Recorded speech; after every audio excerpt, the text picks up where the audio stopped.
Empire State Building. David Guetta and BB Rexa. I'm good on Z100, New York's number one hit music station. What's cracking? I'm Crystal. That's Maxwell. And the cool thing about working here on Z100 is sometimes just wandering our hallways, the biggest DJs in the world like to hang out with us. David Guetta just hopped in the flesh. How are you?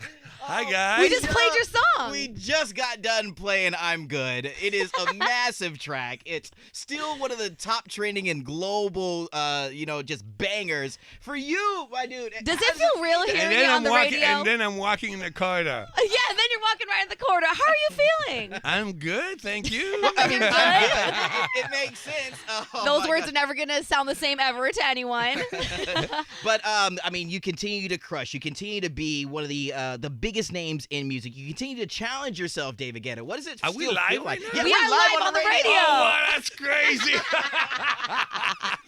This is absolute life. Don't drop any F-bombs or screw up or anything Please like don't. that, man. Yeah, we want to You have so many amazing things coming up. We are obsessed with your song. We play it all the time here on Z100. But now you have new music. Yes, of course. Leray and Marie. Baby don't hurt me, and Marie, Leray. And it looks like I just got good news right now. They told me that we were top 20 in the U.S. Whoa! on the radio. So it looks like we gotta go maybe like I'm good. That would be wonderful. That was a number one, so I don't know. We're going to get there, dude. Well, We're going to get there. how does it We feel need for you? you. We Because need you're you. Come on. constantly bringing back to life old, amazing songs. Yeah. Well, actually, I haven't sampled a lot in my career. If you compare to, producers, especially hip hop producers, like I almost never used sample.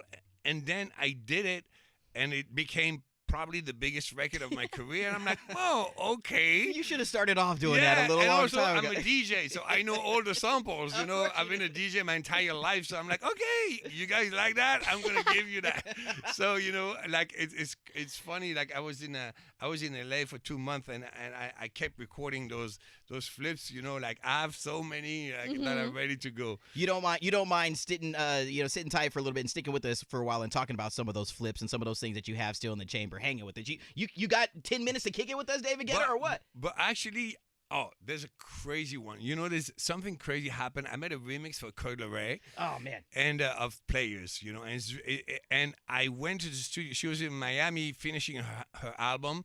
So I went to the studio to play to her, and she's like, "Oh, why don't you stay with me and work on the album a little bit?" So everyone wants you to stay with them. Everyone wants to. Yeah. So listen. So we made a crazy flip, a crazy record. Hold that thought. Let's not spill the beans just yet. You want to hear this story? We're going to give you more of David Guetta in just a little while. It's Maxwell and Crystal on Z100. How are you feeling? Everyone's been wanting a piece of you forever. You're the biggest DJ on the planet, so. Yeah. But it's funny, like dance music is having a comeback, so the phone is ringing a lot lately.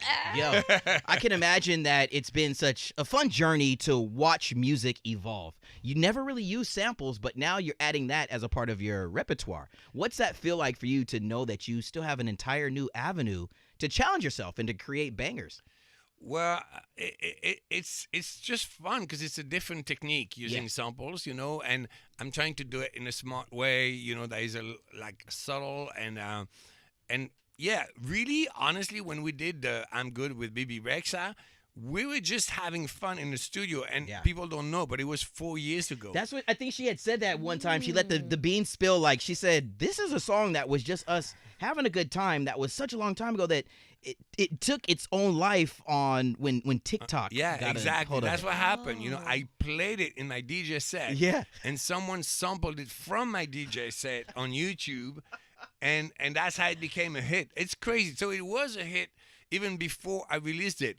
And, she texted me. She's like, you know what's happening? I said, no. What are you talking about? She's like, the record is everywhere. Everywhere. We need to put it out. So I had to, refresh it a little bit.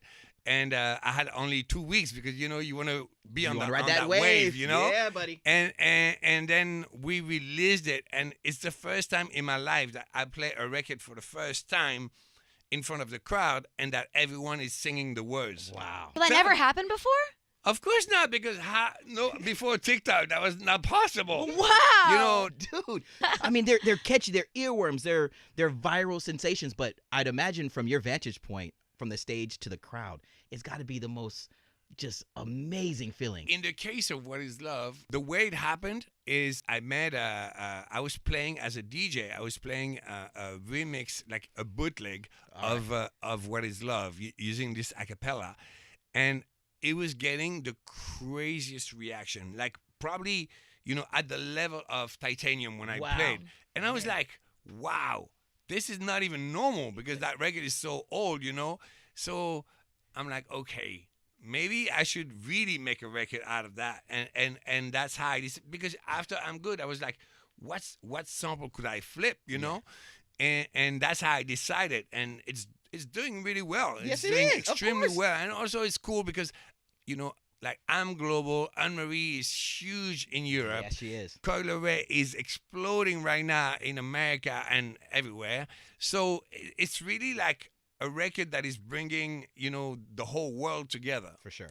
You Well, do that. I know that Ed Sheeran helped write that song Yes, that happened absolutely. in Ibiza. That when- was so much fun. No, this guy is crazy. He's a crazy genius. So Yeah. one day, he was at the club where I'm playing at Ushuaia. Ushuaia. By the way, Crystal, please book your trip. Had the chance to go there at one point in time. The plane comes over, the party, the pool, the whole. It's insane. Yeah, it's insane. It's Yeah. insane. It's really an amazing, amazing pool party. It's like 10,000 people, like Yeah. it's a big club. So I'm playing there and I'm playing I'm Good, and I see Ed Sheeran jumping on stage and going absolutely nuts. Like telling me like he loves the record so much, and he was jumping and going crazy. So people started to trip watching him, with me. Then he took the mic, he performed, and then we stayed in touch. We decided to write a little bit, and it's like, I love dance music. I love your energy. Let's write some songs, and we did. We write actually a few songs. Wow. And we wrote a few songs, and one of them was What Is Love, flipping this sample, and what Anne-Marie is singing, he wrote it. Dude. So, That's and this guy, by crazy. the way, it's crazy. Yeah. It's really like, I think it's fun for him to do that. Like I think he had so many hits, and he knows he's such an amazing songwriter that he's like, he needs to challenge himself. For sure. Oh, let me do a little bit of hip hop. Let me do a little bit of Latin music. Yeah. Let me do a little bit of dance music, because otherwise it's too easy. It's the, as they say, the notches on the bedpost. He's just making new Yeah. notches in the belt. Also, he's just going down the line, but also working with people who he admires. So for him to work with you because he admires your work, what was it like for you to work with him because you admire his work as well? No, but it was really shocking. Yeah. Honestly, this guy, it's not normal. No, but really, What do you mean? But because to be so amazing, because he does everything on the guitar. Yeah. But like the way I produce is very much based on synths. Mhm. So basically, he was playing like the synths with the guitar Okay. and playing. Like he was like creating the whole record from his guitar. I was like, Do you know how It's good you crazy. have to be to mind blow? David Oh, yeah. Guetta. I had that twice. I had this with him, and one day, years ago, like 10 years ago, I was in the studio with Timbaland, Oh, and he was like doing everything with his mouth, like Oh. crazy, like guitar solos with his mouth, like harmonies, every possible instrument. I was shocked. I think he wanted to, Impress you because a little I bit, played yeah. some beats and it was like, wow. And I think he wanted to say, okay, Kilo, I'm going to I show can you do that. that. That's awesome. Yeah, so those are the two times that I was really like, wow, this is crazy, Mhm. gosh. And man. back to Ed Sheeran, we were all watching as he was going through the copyright lawsuit, where he himself said, like, I will quit music Yeah, I if this saw doesn't go this. in my favor. How are you feeling seeing your friend go through all this? A lot of artists go through things like this. Yeah, honestly, I understand that it's great that people would be protected, for publishing and this type of issues. But really, we came to a point that it's becoming abusive. I've been myself the victim of this with I Got a Feeling, and there's really something that is wrong with the system. There's like, in the case of I Got a Feeling, I got sued, and it was a guy it was just a crook, like he took my guitars and put them in his track, and then he said he did it before, but that his apartment was burning and he couldn't prove, but whatever. But that whole thing, it took like 2 years. It's just like it was, and also it was not making any sense. But like I think $3 million it cost me, and of course the person doesn't have money. Understandable. So he cannot. He's supposed to pay for the expenses, but even though he lost, Yeah. So there's something wrong in the system. And in the case of Ed Sheeran, it was really based on chord progressions. And to say that you cannot use someone else's chord progression, it doesn't make sense, because, for example, there's something that's famous in the producer community. It's called the axis of 4.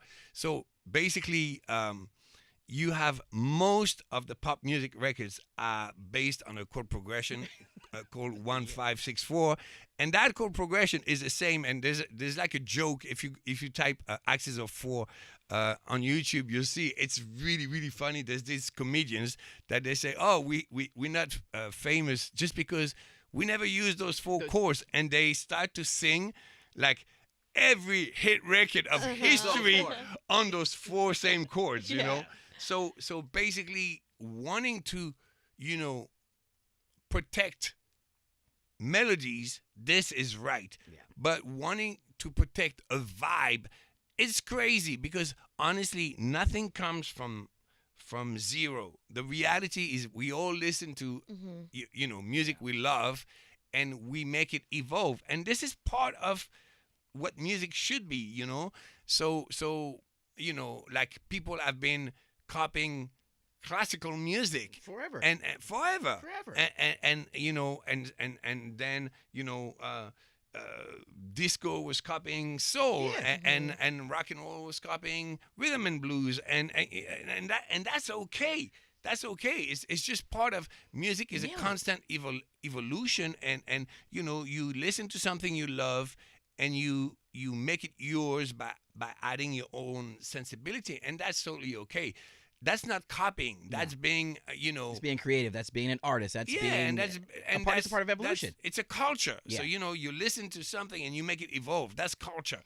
So, I was glad that he won. I was glad. You have been the best at doing it. You have been the world's best DJ, the first to be in space. We can go down a list of accolades, man. What it is that we all love, I think, as fans of your music, is that it's so true to you, and you do not waver, man. It's consistent. It's an energy. It's hit after hit after hit. And we're happy to see more of you. Yeah. A lot of the times we just saw you performing and you didn't speak out much. And yeah, now we're seeing I'm a not lot a very more of who you public are. person. Yeah, You're right. you You're lay right. low, bro. And I prefer to let my music speak. But I was in New York, and because of Baby Don't Hurt Me doing good, they're like, "Oh, come on, let's do a little radio Let's tour." go. And, Let's go. Give us some and I'm hand here. hearts. Thank you know what I mean? We need more of you, bro. We really do. But no, it's really it's amazing that it's song after song after song that is banger after banger after banger, and that's what